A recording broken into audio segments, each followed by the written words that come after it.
සෑම ආගමකම වගේ ලෝකයේ විනාශ වෙන ආකාරය පැහැදිලි කර තිබෙනවා. නමුත් අද අපි ප්‍රධාන වශයෙන් අවධානය යොමු කරන්නේ බුද්ධ දේශනාව වෙතයි. ලෝක විනාශයේ බුදු වැසින් දුටු හැටි මෙන්න. බුදු වැසින් ලෝක විනාශයේ දුටු හැටි නැරඹීමට පෙර ඔබ අප සබ්ස්ක්‍රයිබ් කර නොමැතිනම් දැන්ම සබ්ස්ක්‍රයිබ් කරන්න.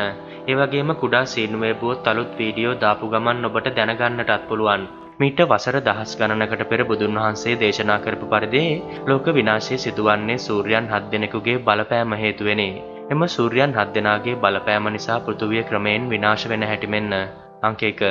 වැසි නොලැබීම හේතුවෙන් ලෝවාසී සියලු සත්වයින්ට දරුණු නියඟයකින් පීඩා විඳින්නට සිදු වෙනවා.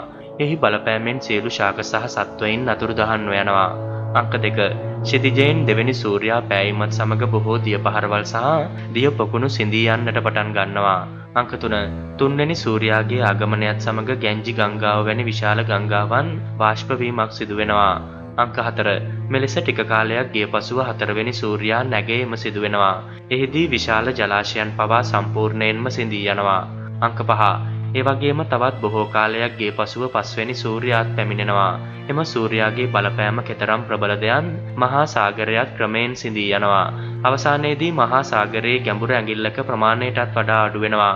අංක 6. මේ විදියට තවත් බොහෝ කාලයක් ගත වූ පසුව 6 වෙනි සූර්යාත් ආකාශය මත දිලිසෙන්නට පටන් ගන්නවා. එහිදී පෘථුවියේ පිටබැස්ම සහ මධ්‍යයේ උෂ්ණත්වය අදාහගත නොහැකි ලෙස ඉහළ යාමක් සිදු වෙනවා.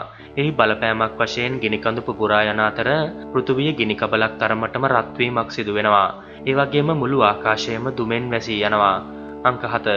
අවසානයේටම තවත් විශාල විරාමයකින් පසුව 7 වෙනි සූර්යාත් මුදුන් වෙනවා. එවිට විශාල ගින්දර බෝලයක් මෙන් දිස්වෙන පෘථුවිය ප්‍රසාරණය වීමක් සිදු වෙනවා. ඉන් නිකුත් වෙන ගිනිදැල් ඉතාමත්ම ඈතට විහිදී යන අතර අවසානයේදී මුළු පෘථුවියම පුපුරා ගොස් සලු දුහුවිලි බවට පත් වෙනවා. බුදුන් වහන්සේගේ මෙම විස්තර කිරීම නූතන විද්‍යාත්මක න්‍යායන් සමග හොඳින්ම ගැලපෙනවා. දෙවෙනි සූර්යා පැමිණීමට පෙර අධික වියලි කාලගුණය නිසා සියලු ජීවීන් අතුරුදහන් වෙන බව බුදුන් වහන්සේ දේශනා කර තිබෙනවා. ගෝලීය උෂ්ණත්වය ඉහළ යාම නිසා යම් දිනක මෙය අනිවාර්යයෙන්ම සිදු වෙන්නට පුළුවන්. සූර්යයන් 7ක් යනුවෙන් විස්තර කර තිබෙන්නේ ගිනිගෙන දැවෙන ග්‍රහලෝක 7ක් වෙන්නට පුළුවන්.